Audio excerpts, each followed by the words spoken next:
Assalamu alaikum wa rahmatullahi wa barakatuh. Welcome back to another episode of the Record Podcast with the Nasiha team. Inshallah, today is going to be a very special episode. We've got some amazing brothers here, a very much overdue podcast. I think we've been in discussion for a year or over a year. Over a year, maybe. Over a year, yeah. When that meeting we had, what, about a year ago? Yeah.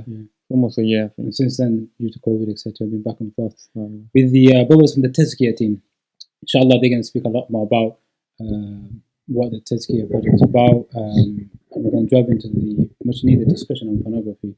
I'm here with my brother Abu Musa and Abu Yaseen. And inshallah, brothers, let's start by having a little discussion about what is MyTazkiyah. Tell me about it. Okay, inshallah. Jazakallah khair for inviting us to the podcast, Akhi.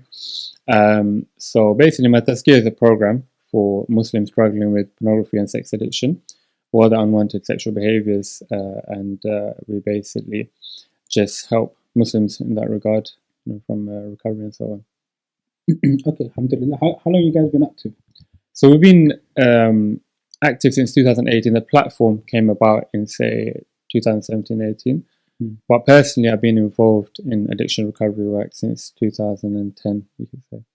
So you've been involved in it a lot before MyTazkiyah was actually set up? Yeah. Okay, and MyTazkiyah is more focused on overcoming the whole issue of pornography? Yeah, it's more specific with that. What type of concept? Are you looking at generally a psychology perspective, Islamic psychology, Islamic perspective? What type of approach do you guys take? It's both. We use, you could say, the Western therapeutic interventions along with the main solution, which you have seen had the most impact, is the Deen, following the Quran and Sunnah. And I personally believe that the solution to all mental health problems is within our Deen, within the Quran and Sunnah.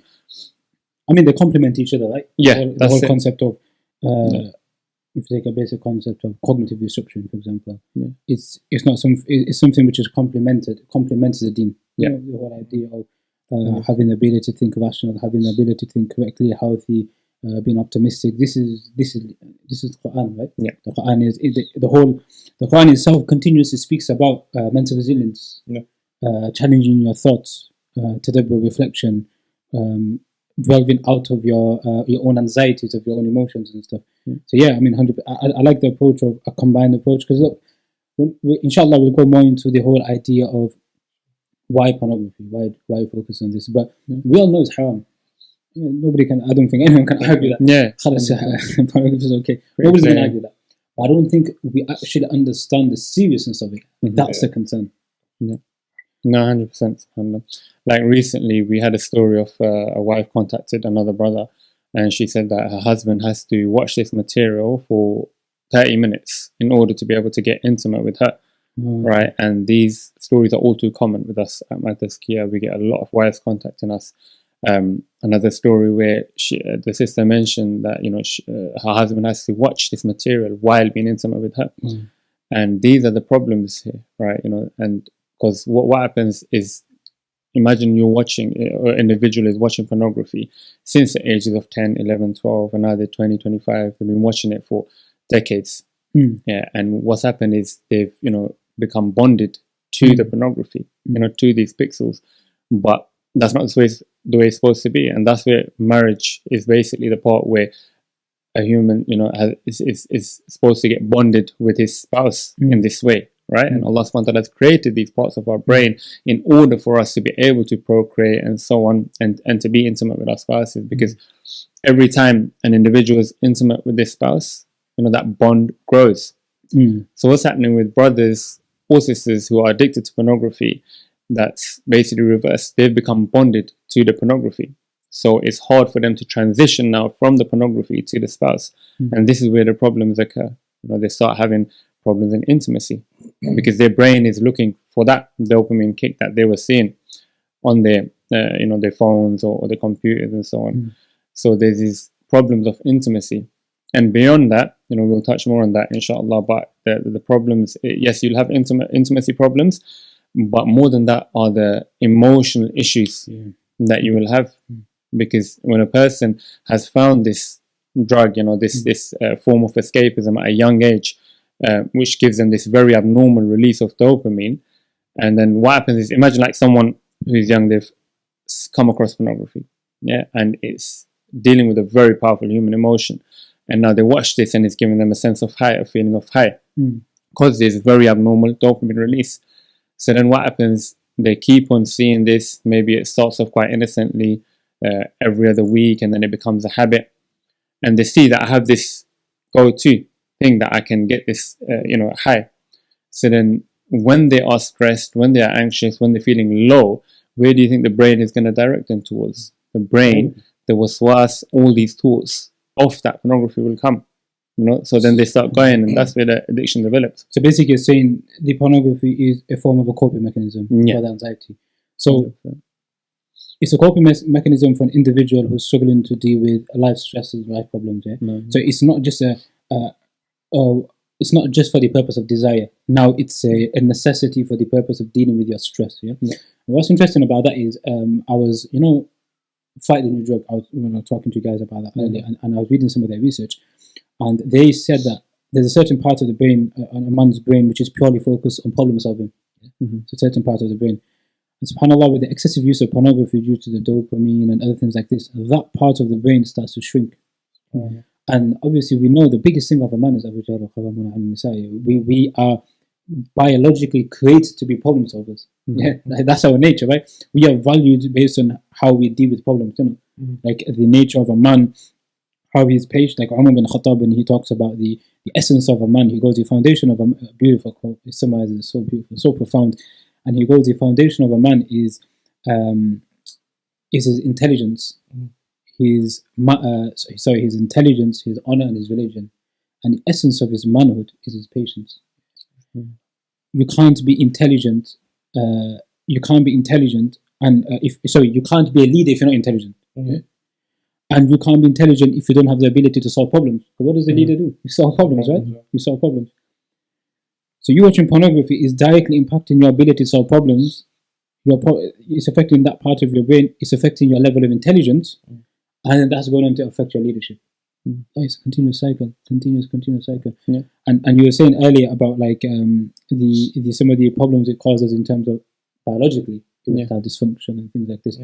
But tell us more about that. What based on you guys have got a raw case studies. Some of the stuff which is going to make people realize the seriousness of this. We all speak about the science. The science is interesting, but it doesn't sit in your mind because it's not tangible. It's not something you can visualize. You listen to the case studies and you realize the whole social aspect of it, the whole conditioning aspect of it, the whole emotional, the spiritual, the psychological aspect of it, and you dwell on that. I think that is what we need to hear. The raw, the harsh stuff. So tell us about some of the case studies that you've had. So just before I mention some case studies, I just wanted to touch on the aspect of the brain and its relevance to this addiction. And that's what is, subhanAllah, it's destroying the youth. It's destroying their emotional intelligence. It's preventing them from becoming, emotionally mature. Why? Because exactly what you mentioned. You see, the brain is a very complex organ, and the problem-solving, the part of the brain, the problem-solving part is known as the prefrontal cortex. Yes, and the prefrontal cortex, they say, is fully developed up until the age of 25, right? Or the brain, it basically gets fully developed up until or at the age of 25 to 30, subhanAllah. So a lot of these parts is where our conditioning is taking place, right? When life challenges come to us, we're going through school, or we go through difficult times, maybe bullying, or we're going through work challenges, college, whatever it may be. And, how we respond to that, that's how we develop a positive or negative conditioning. That's how we develop high self-esteem or low self-esteem. So that's where you're developing. You're going through adolescence and your brain is developing. So now when you find these mechanisms where you can just escape your stress, 10 minutes, and you can just escape that anger, you can escape that stress, you can escape that anxiety, then you're going to start using that because it's the easy way out. And the brain is a very lazy organ, right? It will drag you towards ease and that quick fix. And this is what is happening because of pornography, and it's known as online crack cocaine. It's described as an online crack cocaine by scientists. In fact, they've done studies and they've seen similar things, similar patterns of the brain with someone who's watching pornography and someone who's taking heroin. So is these two parts, the prefrontal cortex and the amygdala. These two parts are where, I believe a lot of the conditioning lives. Yeah, one of the parts is where thoughts come, and this could be involving waswas, this could be involving our qareen and our nafs, and the other part is where it develops into emotions, right? So the thought process turns into emotions. And that's another important thing we have to realize, that emotions can't exist without a preceding thought, right? So it's always a thought that drives an emotion. So if we're feeling anxious, if we're feeling tempted, or if we're feeling anger, there's always a thought process that took place before that. Yeah. So that's our conditioning. And so a lot of that conditioning, a lot of the addiction, that's where it lives. How you react to world, how you react to life challenges. And if you're going to bring pornography in the middle of it, then that's going to destroy the chemical balance. It's going to destroy that emotional, it's going to cause that emotional imbalance within the brain. And this is why you see with addicts, they'll have these weak stress responses, and then they'll struggle when they get married. So like we were mentioning, beyond the problems of intimacy, there's these problems, psychological problems, when they're going into marriage, and you've got a stranger, you're now living with a new person, and it could be difficult. There's this honeymoon period, and marriage is a beautiful thing, but it also has its own challenges. Absolutely. You're going through your wife's pregnancy, or these different challenges come, and this is why it's so important. And now, to mention some of the case studies, these are the kind of stories that we get that are directly linked to the damage that takes place of the brain. One brother, he was sober for about 2 years, and we were having a conference call, and he mentioned that he still has to visit those images in his mind in order to be able to be intimate with his spouse. And he's sober from the actual act. 2 years. As in, when you say the images of pornography that he pornography. Yeah. There's a story that I heard of an individual who is an addict, and he mentioned that this was his rock bottom moment. So he had an office in his house on the upper floor, and he was watching the pornography. The door was locked, and his missus was gone out, and he was supposed to look after his son. Child, girl or boy, was 2 years old, and he said, I was watching the pornography, and my 2-year-old was crying at the bottom of the stairs, crying, but I just ignored him. Yeah, I carried on to satisfy myself. That is what I wanted at that time, and I didn't bother. Maybe he needed food, drink, could have died, right? But I had to satisfy myself watching the pornography. But that was his turning point. That was his rock bottom moment in order to get recovery. And this individual was sober for many years, alhamdulillah. And along with that, I remember Ustad Gabriel one time mentioning a story a while back, maybe I remember seeing a YouTube video in like 2012 or 13, where he mentioned a story of a brother. He was watching pornography, and again, his 2 or 3 year old daughter was playing on the floor of the room, and she took something and put it in her mouth, right, and she choked, and she died, and this brother was too busy watching pornography while this happened. Right, this is the reality. We'll just cut in, inshallah. The stories as well, some stories that come to mind, but if we talk about stories, there's so many, and it's so hard to even speak about them. But there's a couple I want to talk about. There's one where a brother, basically, when he's intimate with his wife, he doesn't ejaculate because he's so conditioned to the porn that that's all he's thinking about. So whenever they're being intimate, it's like there's nothing there. You know what I mean? And after that, he has to go and relieve himself by himself. After being intimate, he has to go to relieve himself because he can't do it while he's intimate with his wife. That's slavery to your own desire. Of course. It's deep. It's deep. There's this whole issue of pornography is a drug. Very simple, it's a drug. It's the most accessible free drug you can possibly get. 100%. You can't even get a cigarette for this shit. I mean, it's a free drug, which you are the customer, and you are paying. Just your free viewership itself is paying the service. It's paying the institution. The institution is degrading.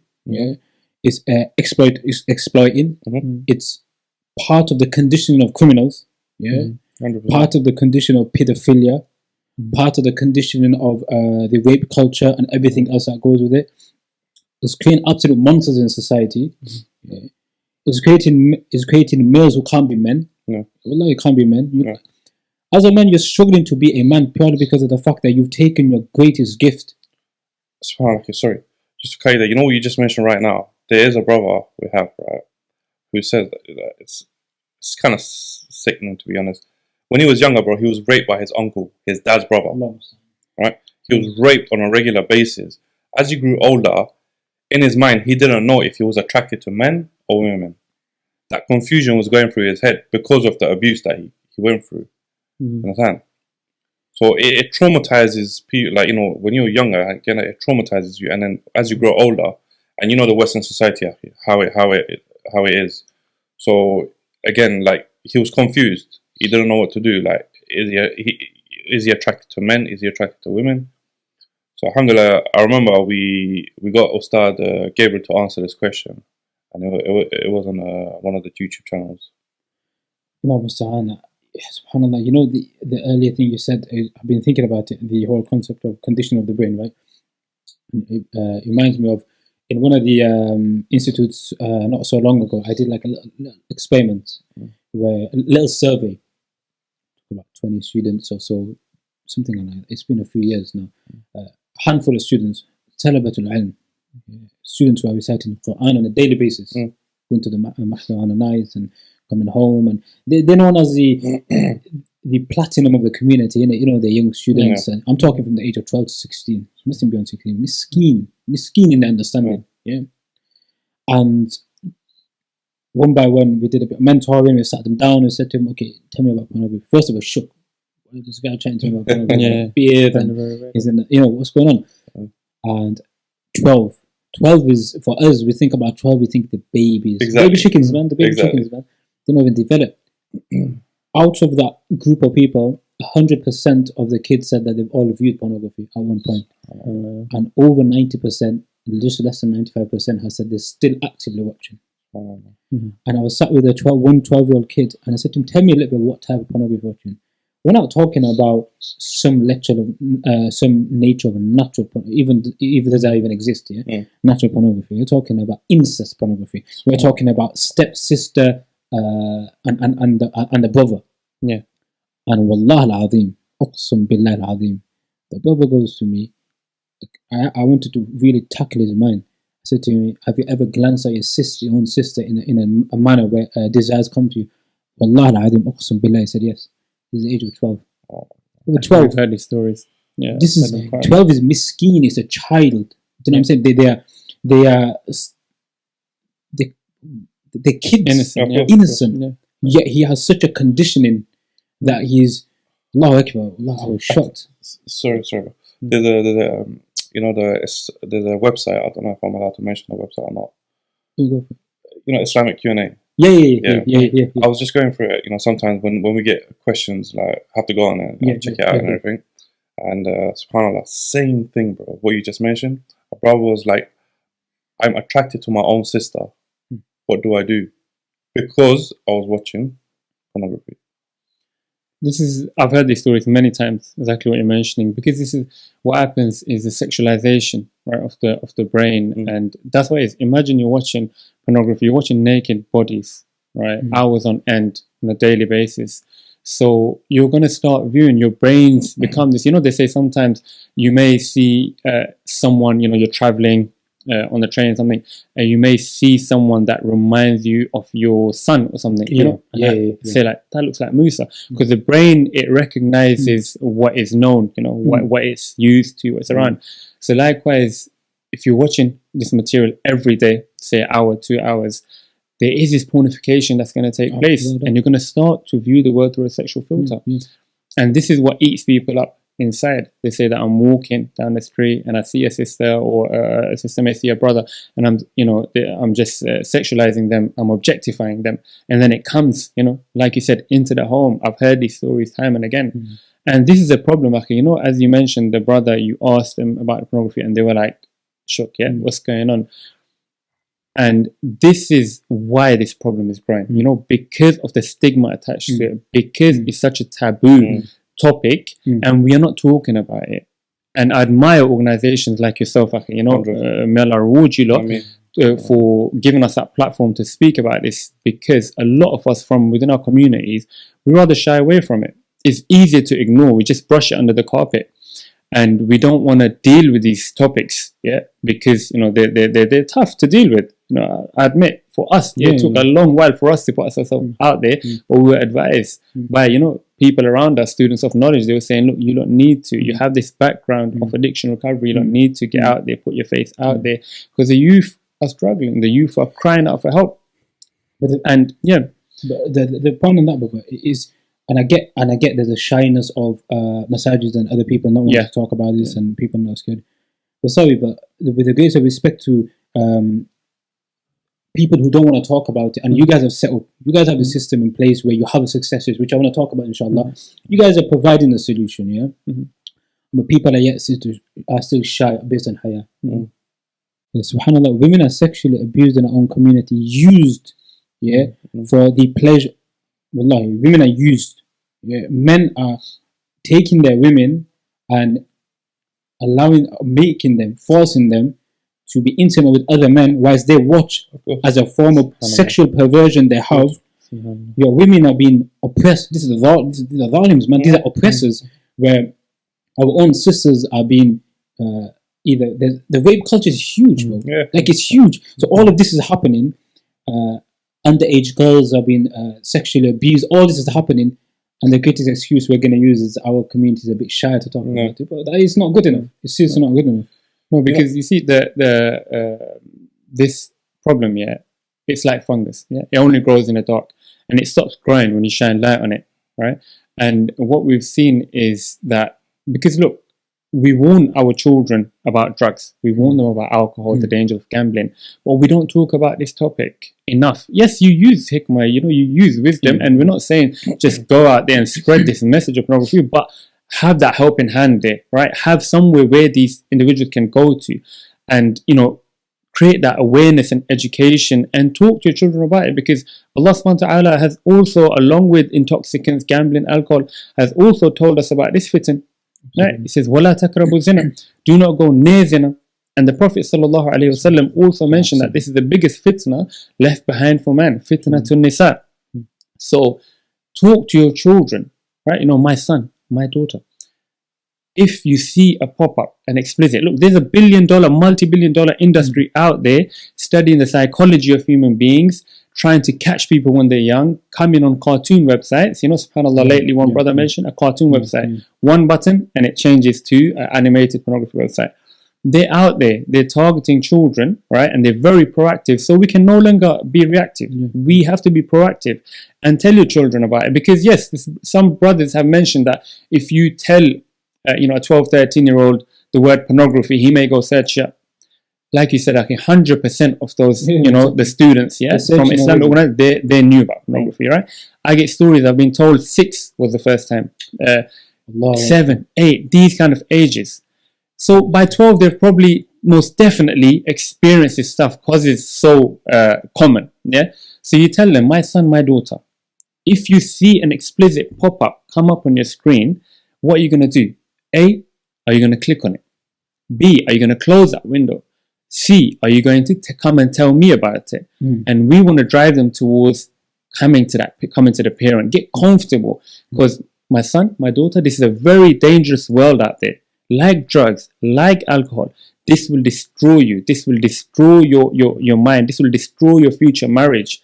This will destroy your chastity, your purity, and these kind of things. So when they come, you need to get comfortable and talk to us about these problems in order to find the solutions, and we're here for you, right?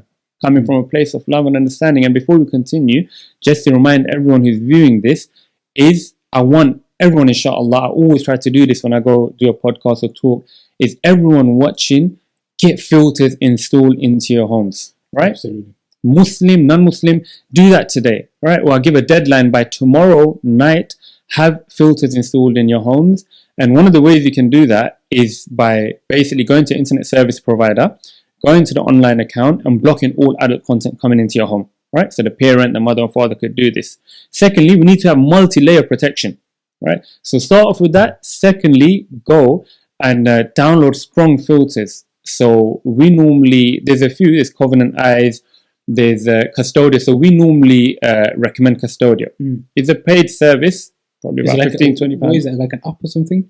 It's an application that you can install. There's a parents version, then there's a kids version. Yeah, so I got it installed in my own house, and you can have the parents version installed. The mother or father could do it, and all other devices in the house have the kids version installed. So what happens with that is every time they visit any explicit pop-up comes up, it will flag your app on your phone. Amazing, that's amazing. This device is in trouble.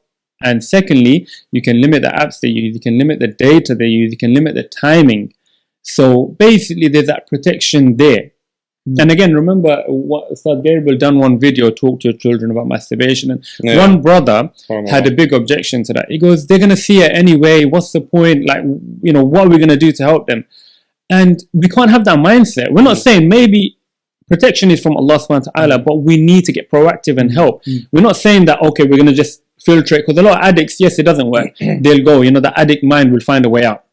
But then when they're young, inshallah, they're not addicted, and that will protect them. But we want to do the best we can as a community to protect our children. We can't say that we just leave them to it now.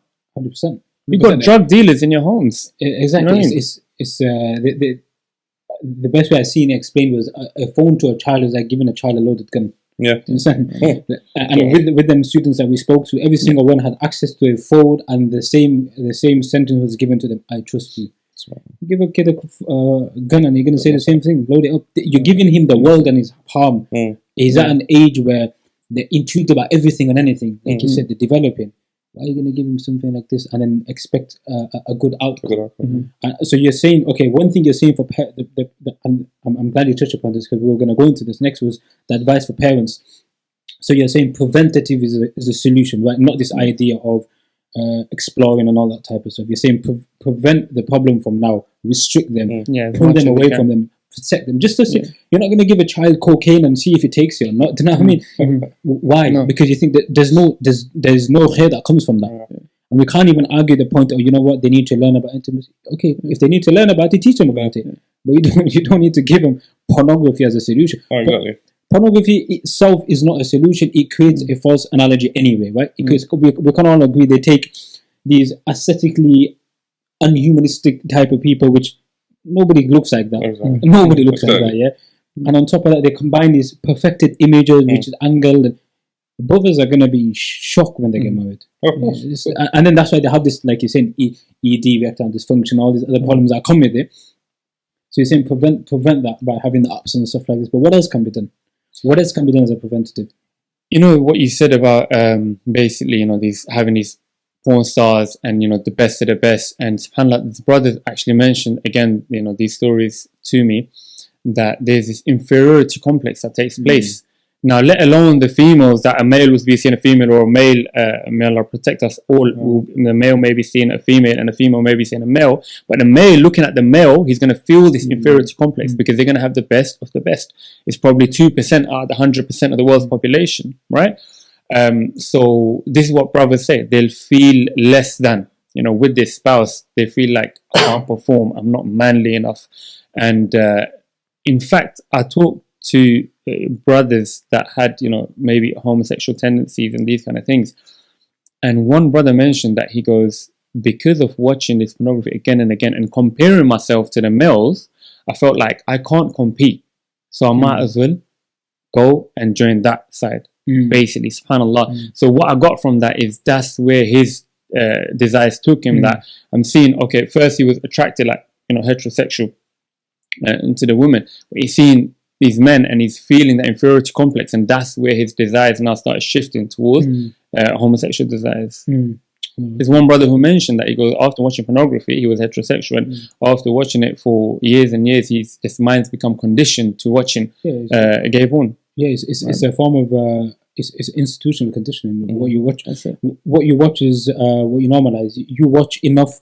Okay, one of the most viewed categories is either to do with pedophilia or rape. You watch that enough, you normalize yourself to that. You normalize yourself to anything, it becomes acceptable within your conscience and your moral compass.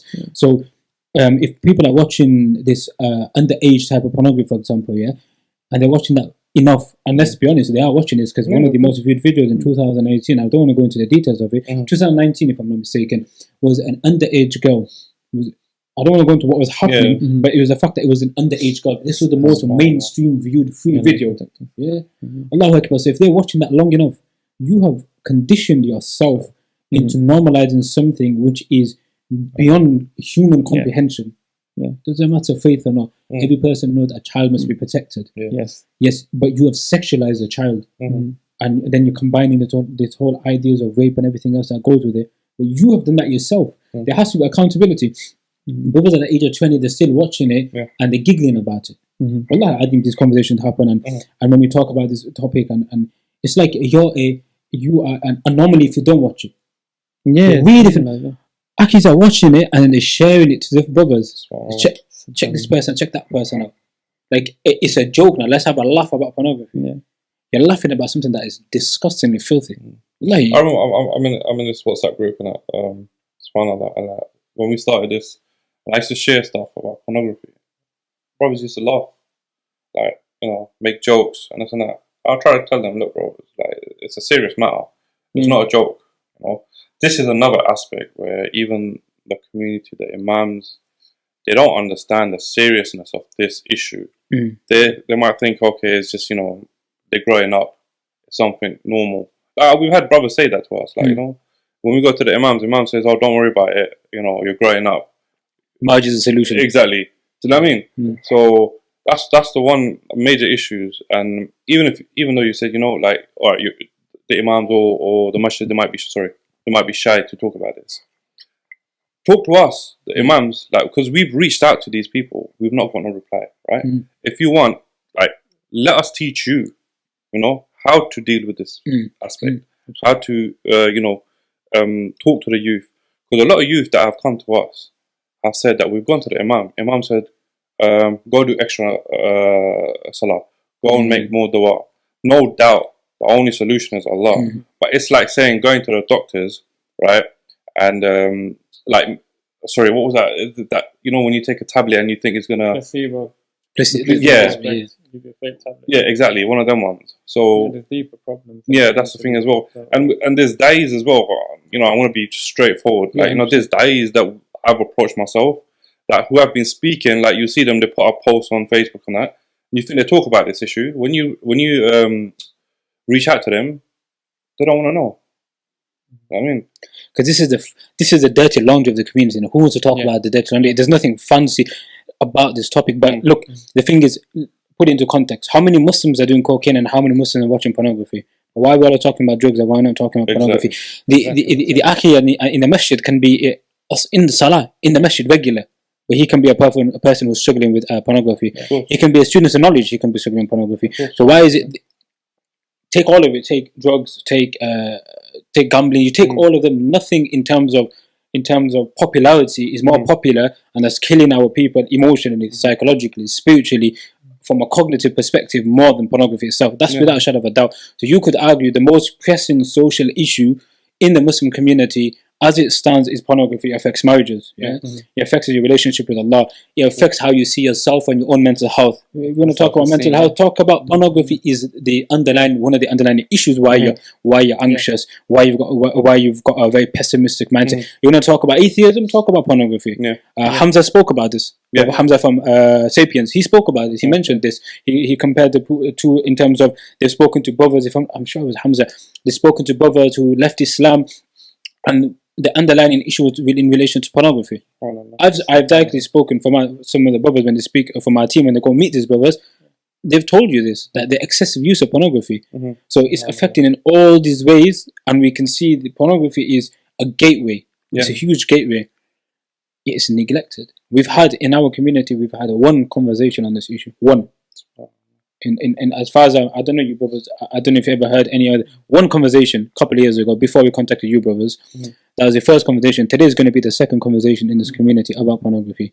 Yet in this community itself, some of the examples I can't even go into in terms of what people have done to their own families based on pornography. Based on pornography. What they've done to their own family members based on pornography. Allahu Akbar. But going back to the point you mentioned about parenting, I just want to touch upon that again. What other type of solutions and preventive measures can you advise on? So the filters need to be there to start talking, allowing your children to be comfortable enough to mention these topics. Because sometimes, because it's so shut down and taboo, children will be scared. And then because it's, that strong dopamine release and so on, and the feeling is high, so it becomes, okay, this is my go-to. Because drugs, yeah, you will smell of drugs. Alcohol, you will smell of alcohol, and it will be very visible. But this is like an invisible thing. I remember one brother saying to me, it may not, although I've heard many stories where this has killed people, like suicide and these kind of things, right? But the brother said it may not be this external death, but this internal death of the soul. Feel like a walking zombie, subhanAllah. So what we have to do, along with the filters, talking about it, and within our massages to get comfortable talking about these subjects, that will help a lot to raise that awareness and educate individuals, and also to have your social media or like your kind of devices, your laptops and so on, in like a living room, right? Because you can't be giving a child access, like you mentioned, in his own room where he can lock the door and that's it, goes into his own world. So try to, I recommend this to a lot of brothers who are recovering. Just use your laptop or work in an environment where others are there, like in your living room or something. And sometimes it's these simple steps, akhi. It's about, that ikhlas, your niyyah, inni a'malu bin niyyah, right? Your actions are judged by your intention. So little things like, I would recommend when you're in your room, you work from home, just leave the door open for the sake of Allah. Fi sabilillah, leave your door open and don't shut it. That's between you and Allah.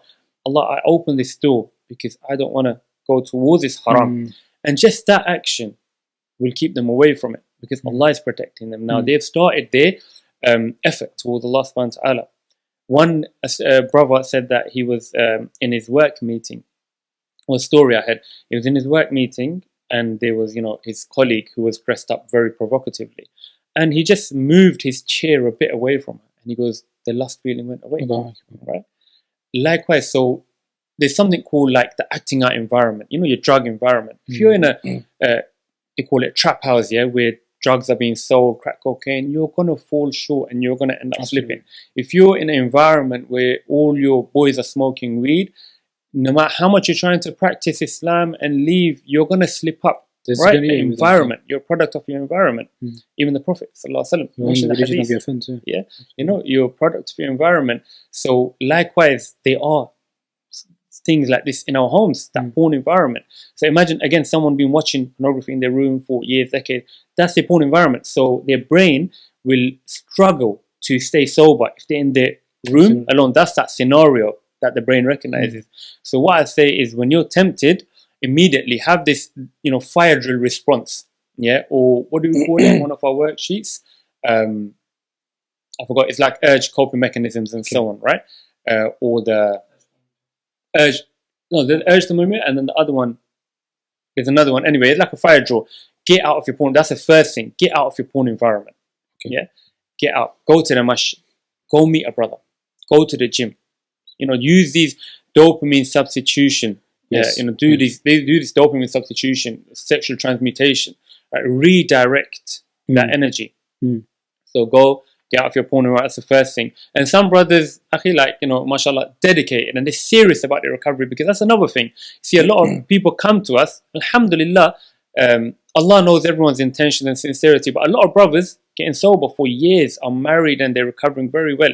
Then a lot of people, I think the younger generation, have very hardwired addiction and they struggle. And then they say, we're not recovering. So then after we've taken through the program, after 3 months, 6 months, a year, if you're not recovering, then you have to ask yourself a question. Are you really done with this addiction?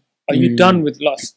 Are you ready to recover? Because I know brothers who would go on holidays. You see, they've been sober for about a year. But again, for the sake of Allah, they will spend their savings because they're feeling tempted. Life got tough. Emotions are becoming overwhelming. For instance, they've gone through like a new child is just born. They've been sober for a year, but because this addiction is deeper than just a desire. Absolutely. It's that emotional turmoil. So things getting tough. So what they will do, they will drive away from London, for instance, and stay at a different city, book a hotel.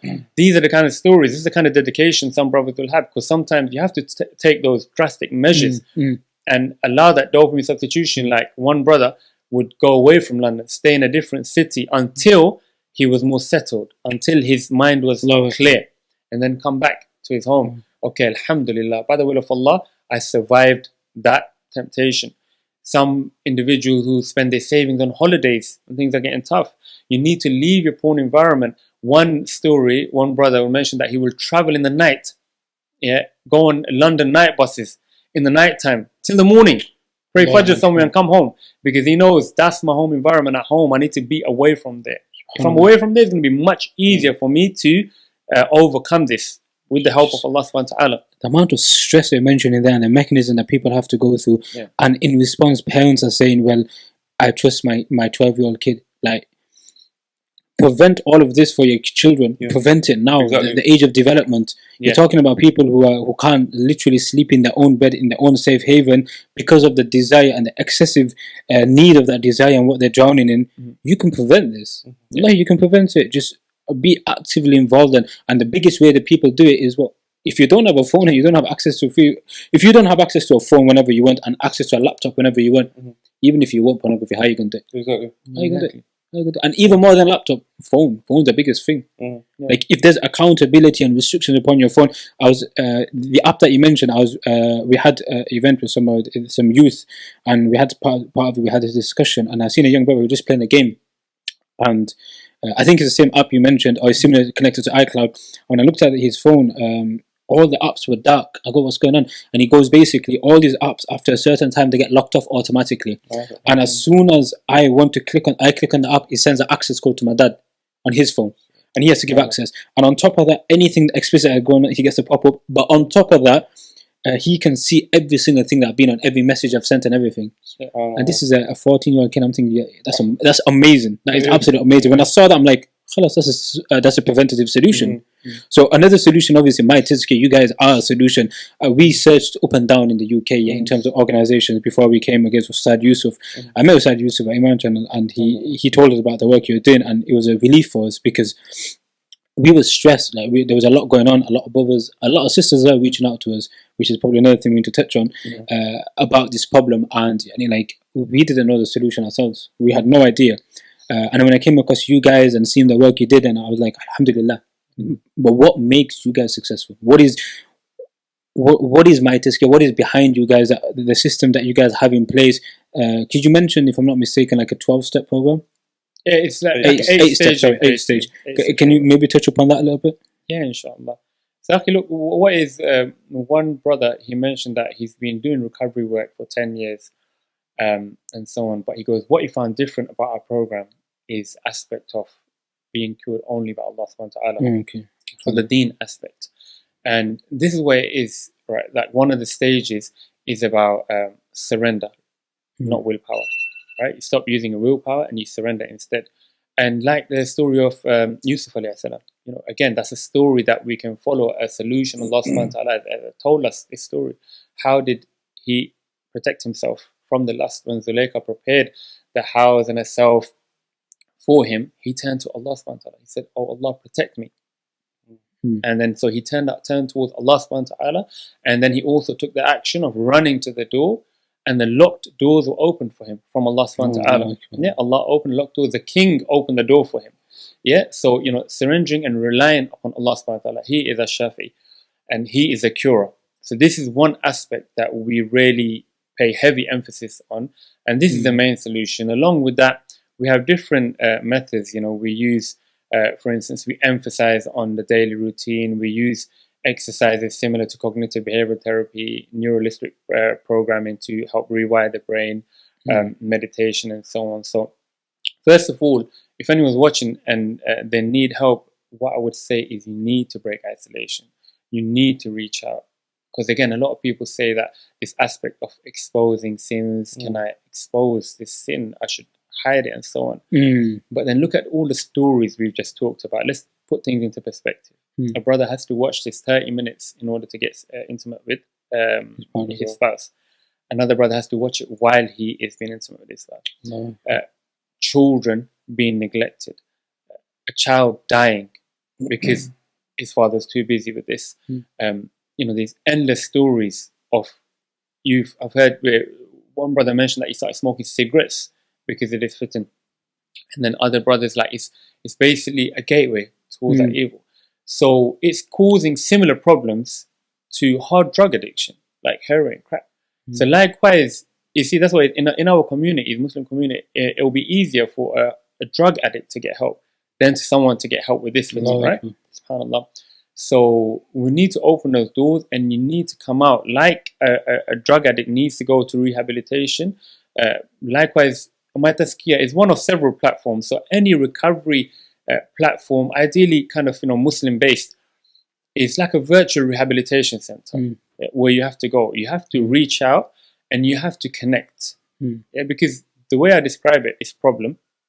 Again, because of like our recent research and experience with drug addiction recovery, and then a lot of kind of help with our team from coaches, therapists, and it's just basically trial and error that we've done over the years, and some students of knowledge that have helped, and that's what we've seen for a lot of people is working, alhamdulillah.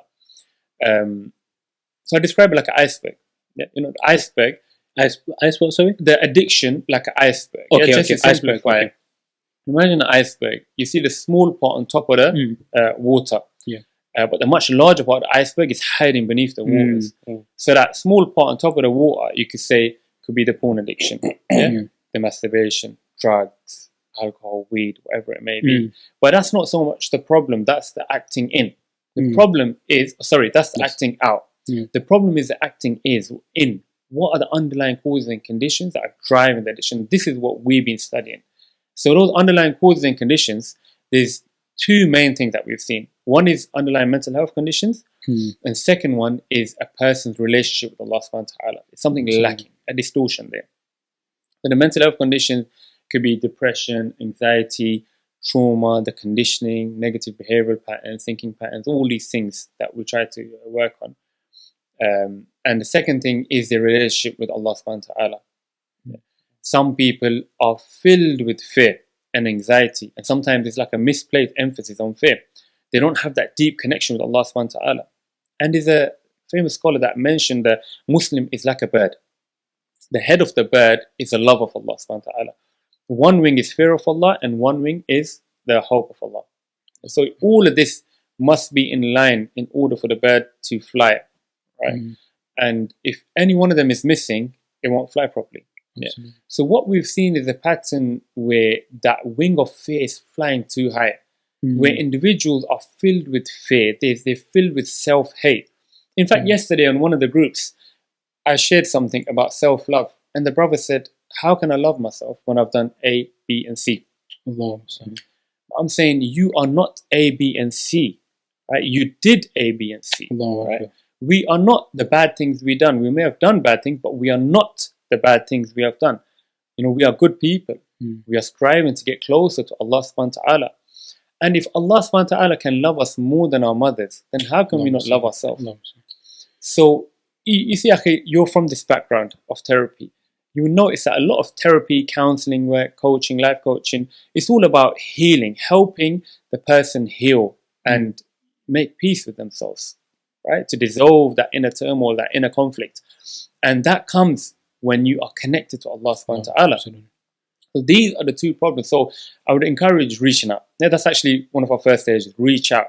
And then reach out continuously. So one of them is like the first 3 stages of orientation, to making people realize this is not no little thing. It's a very strong addiction, a very powerful human emotion. So you need to take this seriously.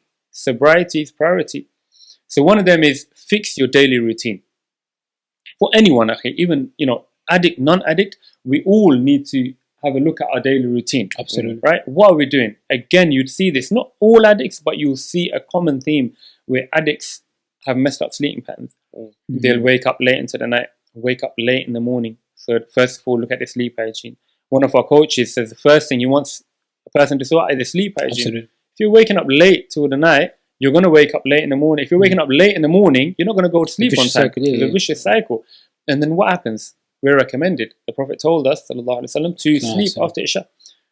And these kind of habits is routine. So to focus on your sleep hygiene, it's something you can go on NHS website, sleep hygiene, and they give good recommendations, alhamdulillah. And then beyond that is really to prioritize. You see, when someone comes into recovery, we try to maximize that boost, that initial boost that they have. And we tell them, focus on this, prioritize this, because this is ruin your relationship with Allah subhanahu wa ta'ala. And there's nothing more important than that. So every morning when you wake up, you do your morning adhkar. But what I say is, as soon as you wake up, as soon as you open your eyes, get into that mode. Ya Allah, first thing you start off with, Ya Allah, please keep me sober from this addiction today. You start off your day, you reinforce recovery. And then some people, you see a lot of times relapses are connected to sleep. So either before people sleep or when they wake up. So what I say, as soon as you wake up, get out of bed. A bed is for sleep. Don't be there unless you're sleeping. Get out of your bed. If you're struggling in early mornings, get out of bed and call someone. Because again, another description I give, so I describe the daily routine like an electrical circuit. So when people come in with active addiction, imagine that their lifestyle is like an electrical circuit. So it's firing up the addiction lifestyle. And this could go across the board with drug, someone who's smoking weed, very similar patterns, someone addicted to alcohol, gambling, any addiction, desires. So the lifestyle is like an electrical circuit. So it's firing up that lifestyle. So what we need to do in recovery is to cut that electrical circuit, disrupt it from many places, interrupt it and disrupt it, so much so that it becomes very weak, and then rewire a sobriety-based lifestyle, reinforce that. So the daily routine, again, reaching out. So every time you're tempted, before the patterns would be that they're walking on the street or they're stressed out and our thoughts start coming. These thoughts start coming of pornography, images, videos, and then that addiction cycle starts, that momentum starts building up, and eventually people will go and watch pornography. So we say, let's start cutting that. As soon as you get that first thought, surrender to Allah subhanahu wa ta'ala. Straight away, make dua, Ya Allah, protect me. I'm going to do what I need to do, and you protect me. Ultimately, you are the one who is going to cure me from this. And also after that, after you surrender to Allah subhanahu wa ta'ala, call someone, call another brother. Let him know, I'm going to leave my porn environment. This is what's going on. I'm feeling, get the inside out, bring the inside out. Or a lot of times we don't mention that you need to expose your sins all the time. You don't need to mention, I just relapsed or these things. We encourage, mention the things that are basically causing that. Because sometimes we need that, someone listening. A burden shared is half as heavy. So sometimes just mentioning a problem to someone, it lightens that load. So you go and you can tell, I've had an argument with Mrs.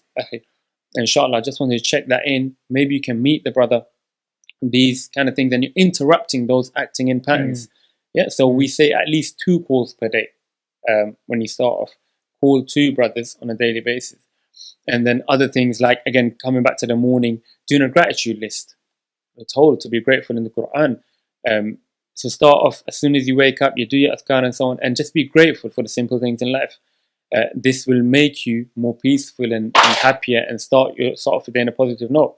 Just say 10 things you're grateful for. Ya Allah, I'm grateful for waking up healthy. I'm grateful for my arms. I'm grateful for my legs. I'm grateful for having a bed. I'm grateful for the roof over my head. I'm grateful for having food in the fridge.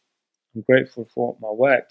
Some brothers will mention, I'm grateful for my insurance, my road tax, these kind of things, because we take these things for granted, akhi. And then when we acknowledge our blessings, then we are definitely going to be more happier. And even there's a hadith of the Prophet ﷺ where he mentions that look at those who have less than you, for that will make you grateful. That's the basic explanation. The hadith, you'll be more grateful dunya wise. And then the hadith also explains, not in the wording, but the explanation is that, but in deen, we have to look basically those who are doing better than us, right? But being grateful and doing this gratitude list in the morning, even psychology tells us that this has amazing benefits. So look at your daily routine, and that's something when you get really involved in recovery, you need that accountability, awareness aspect.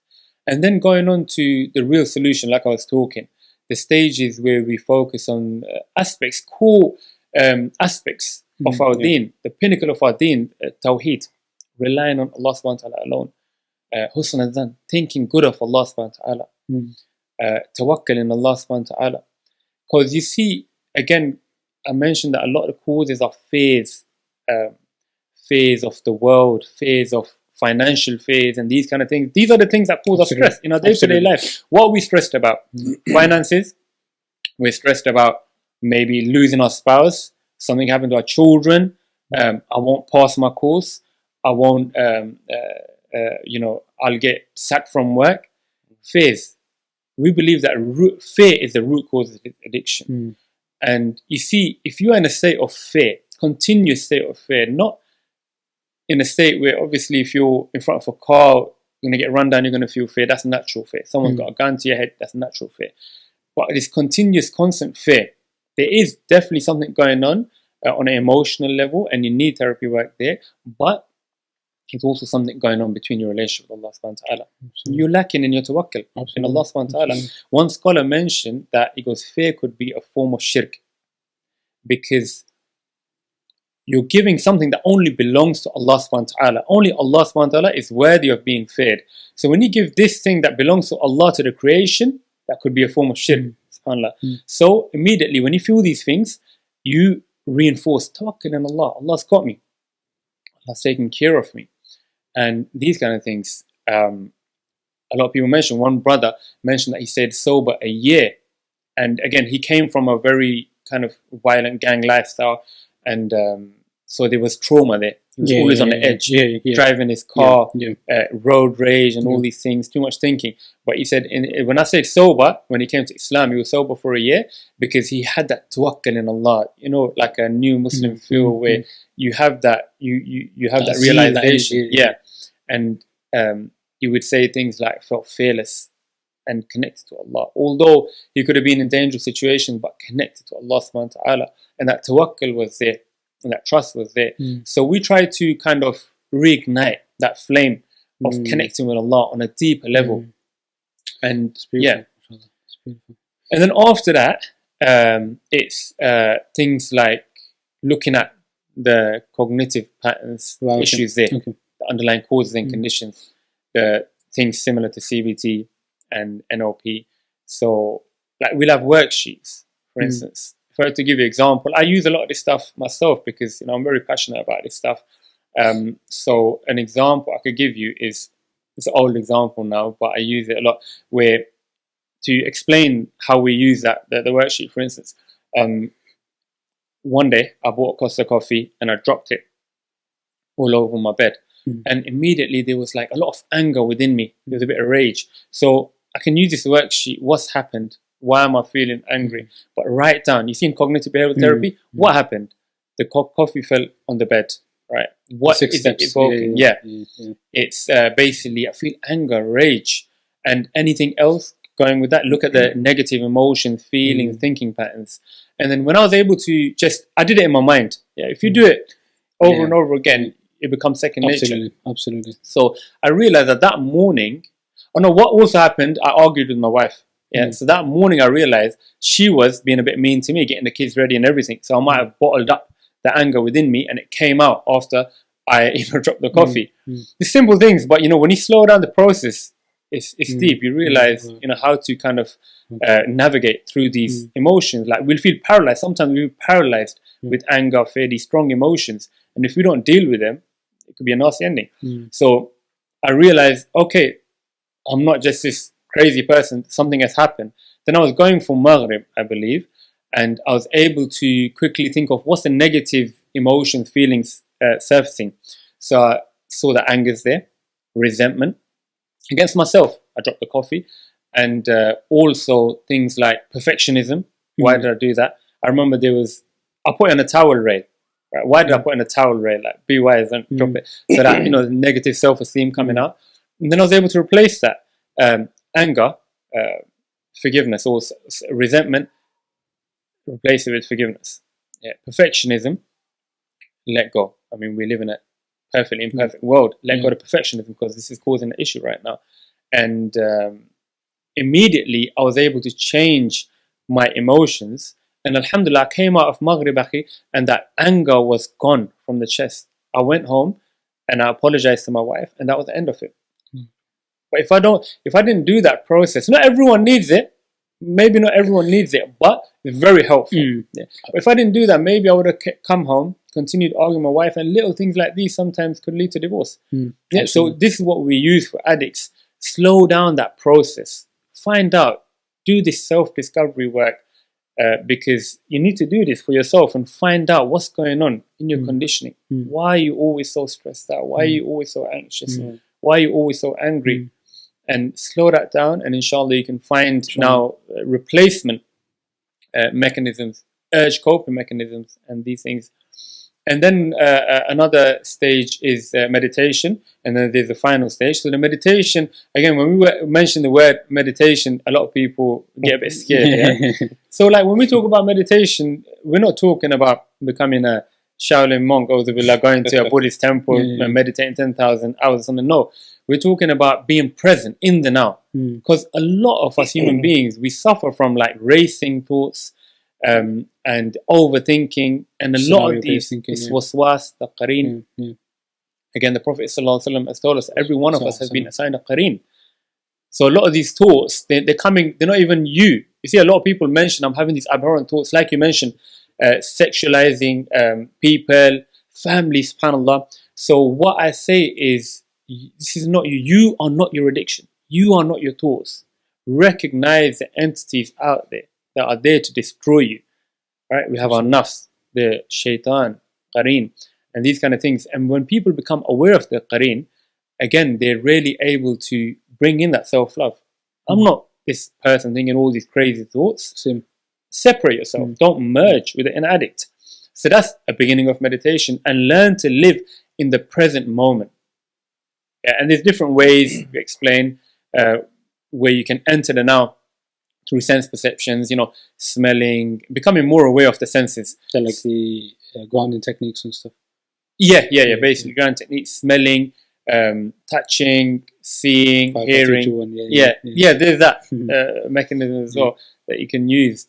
And the kind of things I'll ask the brothers that I'm dealing with is, what's the last time you remember seeing a puddle of water on the floor? And they say, I don't remember. But an example I give is like when I take my son to school and it's a rainy day, he's stepping on each puddle because he's very present in the moment. Or I'll ask, what's the last time you remember doing wudu?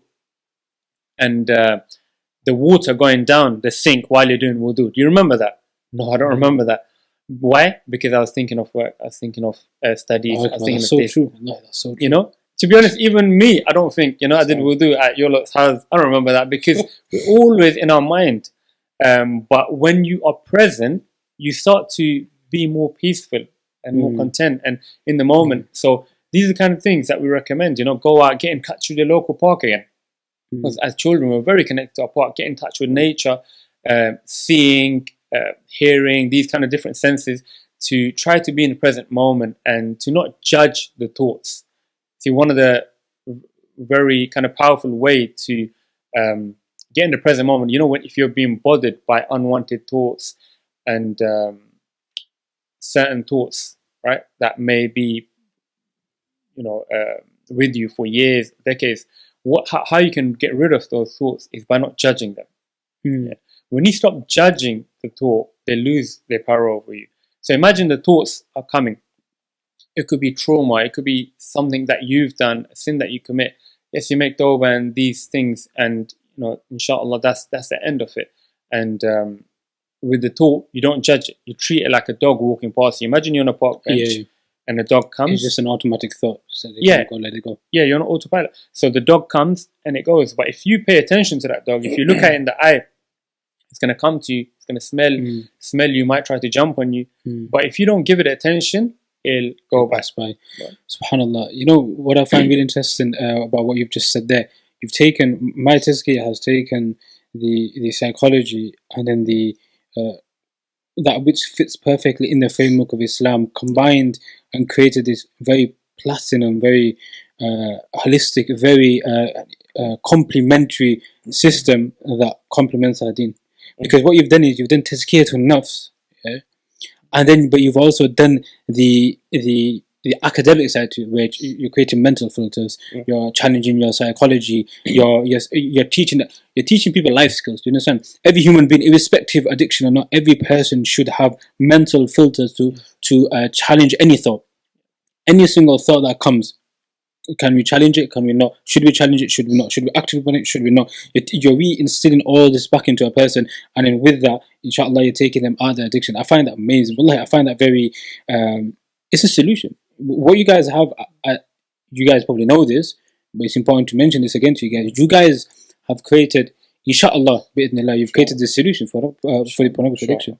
That is an amazing sadaqah jariyah. Because you are preserving people, their iman, their spirituality, their connection with Allah, but you're preserving marriages, you're preserving fathers, you're preserving mothers, because it affects women as well. You're preserving everybody, and from every different aspect. Inshallah, that's absolutely amazing. But in terms of your success rate, what type of success rate do you guys have? Alhamdulillah, we've had a lot of success stories. Brothers, like, there's one brother with over 6 years sobriety. We just done a sobriety service. So what we try to do... Sorry, I was sorry, cut you out. Like, every end of the month we do certificates. Yeah. Obviously not mention their names, but so like how long the person's been sober for. Yeah. So we do that if you want to carry on, inshallah. So it kind of helps them to reach targets and motivates them as well to get sober. That's an element as well. Yeah, that's why we've done certificates. So there's brothers with 6 years, 4 years, many brothers with years and years of sobriety. Alhamdulillah. The one thing that I love is when I hear brothers getting married. One brother, like for instance, been sober for a year and he's got married now, and he's more ready emotionally because confident. He's more confident.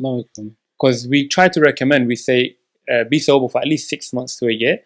If you're 6 months sober and you know the problem and the solution, you're very aware, then inshallah go into marriage, but don't let go of recovery. And then what is, because they've been sober like sexually for 6 months, but imagine all that emotional development that's taken place, because now they're not turning to the drugs, so they're developing emotionally. Naturally, if you stop escaping towards a drug, you're going to start developing as a man, as a woman. So there are these great success stories, Akhi, but at the same time, a lot of brothers, they struggle. Why? Because you see, all these things we've gone through is all there. Everything's there for them. But a lot of individuals come and they don't even go through 1-2 stages. Do you know what I mean?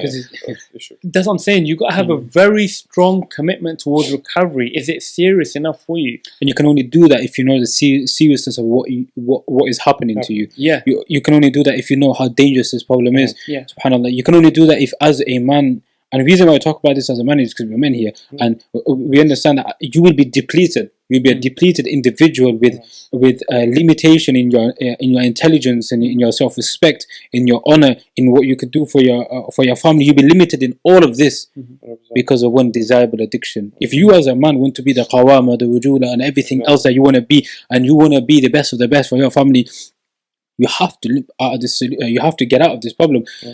And like you said, marriage isn't the solution. Mine complements, but isn't the solution. And this idea, this is the narrative. I'll be involved in pornography for 20 years or 10, 15 years, then I'll get married, I'll be fine. As always, switch off. Yeah, no. It doesn't work like that. It doesn't work like that. SubhanAllah, brothers. SubhanAllah, this podcast has flown by. Wallah, I've been waiting so long to talk to you, brothers. But there's a couple of two questions I want to fire out quickly to you before we get to the end of it, because I'm going to kick myself if I don't do this. One of the questions I wanted to ask in a quick nutshell: what advice would you give to a brother who's trying to help a person who's trying to help another friend? In terms of how does he be that buddy? How does he be that mentor for him? What few points he can support with? So someone who's not in recovery, just like out of recovery. Just a brother come up to him and said to him, I'm struggling, can you help me? How does he support this individual? In what way? Well, I would say, first of all, don't mock, don't joke about it. Like Abu Yaseen was saying, I remember him mentioning it, that he put it on a WhatsApp group, everyone's laughing, joking. The problem is, because it's so common, probably people are suffering from this, but they would just want to joke about it, to ignore it, like it's not a problem, and just shy away from it, or just carry on, it's not a problem, because of that normalization that's taking place. So don't mock the brother. Come from a place of love and understanding, and be there for him, and look for solutions, and be that friend who is there for him, where, you know what, if you're going through issues, tell me, I'll be there, let's download this filter, I'll put the code on, I'm there for you, and maybe be there for him when he needs to leave that environment more, and help him get into recovery. But just be there for the brother. Absolutely. And do research. Everyone as a community, Generally, yeah. Muslims, non-Muslims, we should all research about this problem and really realize how much of a problem this is. Because it's only through that awareness that we're going to try to come to the solution and solve the problem. And if somebody wanted to contact the organization and get that support from the organization, how do they find you guys? So they can go on www.mytazkiyah.com or email us on info@mytazkiyah.com. And then we have, we're on the socials as MyTazkiyah, Insta, YouTube, where we try to work more on that prevention aspect of things. Well. And also, you guys have had maybe hundreds or thousands of people that have come through your system. Because I know definitely hundreds. Yeah. I don't know about thousands, but hundreds. Yeah, it will definitely be in the hundreds. And you've been established since when? 2018. 2018. Okay, mashallah. See, hundreds since then. Allahu Akbar. That's amazing. So if a masjid maybe hears this, they can reach out to you as well, and you guys are willing to go there and provide this type of education. Because not everybody is confident to, to talk about this topic. You guys are ready to do that, inshallah.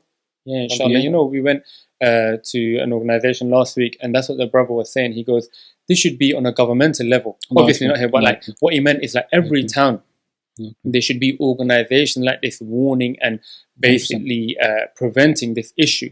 So one thing, yes, we can start off by going to the masajid and making them more aware, and inshallah we're open to that. As much as we can do, we will do. And you're into ideas like imam trainings and training for da'iyas and community people, and you guys do stuff like that as well? Yeah, that's something we've been working on. Okay, mashallah. Still planning. Yeah.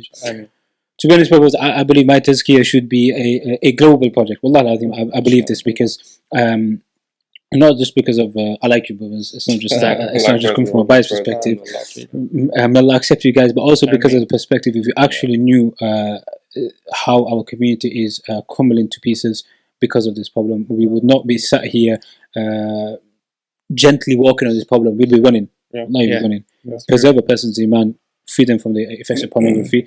And the most amazing, most beautiful part of that is you guys do the hard work. We don't need to do the hard work. All we need to do is, we as a community need to facilitate you brothers. You brothers have put their time and effort into creating something which is amazing. And again, I say this because we looked for UK-based organizations that do this, and we struggled. We very much struggled. So for that, on behalf of the community, Allah brothers, we're really grateful for you guys, and we're in your service, man. Whatever we can do, as our organization, Din Nasiha, what we have made a commitment, inshallah, we're going to support you guys in our community, because you guys are the experts. We want to work with you in making people realize that, look, go here, these brothers can help you. It's for men, it's for women, it's for adults, it's for young people, it's for imams, it's from da'iyas, it's for everybody. MyTazkiyah can support you guys, inshallah. And obviously whatever we can do, we're going to work with you further. So inshallah, this is not the first time we're going to have a conversation. We'll be dragging you down quite often, inshallah. Especially now we know where you live. As long as you get that shower, plug to my boy Ash from Chawala. No, inshallah, man. Brother, it's been an absolute pleasure. And again, look, Allah says, قُلْ يَا عِبَادِي الَّذِينَ أَسْرَفُوا عَلَىٰ أَنفُسِهِمْ لَا تَقْنَطُوا مِنْ رَحْمَةِ اللَّهِ إِنَّ اللَّهَ يَغْفِرُ الذُّنُوبَ جَمِيعًا إِنَّهُ هُوَ الْغَفُورُ الرَّحِيمُ. And the reality is, it doesn't matter what difficulty you're going through, you can never despair the mercy of Allah. It's completely impermissible. Allah will give you freedom from any of your addictions. But you got to tie your camel. You got to be willing to. MyTazkiyah, inshallah, you can provide that support. So, barakallah feek, my brothers. Is there any maybe final words you guys want to mention? Anything that you guys want to touch upon before we come to the end of the podcast? Yeah, exactly. I think we've mentioned it. Allah yabarak fi. It's been an absolute pleasure, my brothers, and jazakallah khair for anybody who listened. Inshallah, this is one of many. Ramadan coming up, so it's probably the most amazing time to get free and start on the recovery. And if anybody wants, maybe Ramadan will have started by this point. I ought to do this. Yeah, just what we've done as an incentive for Ramadan, it's a time where a lot of people stay sober, but then you have a lot of people who struggle during Ramadan, breaking their fast because of this addiction. So what we've done, there's a Ramadan code, inshallah, a half price for the membership, as an incentive for people to get into recovery pre-Ramadan. So that's out there right now. Brother designed it, mashallah.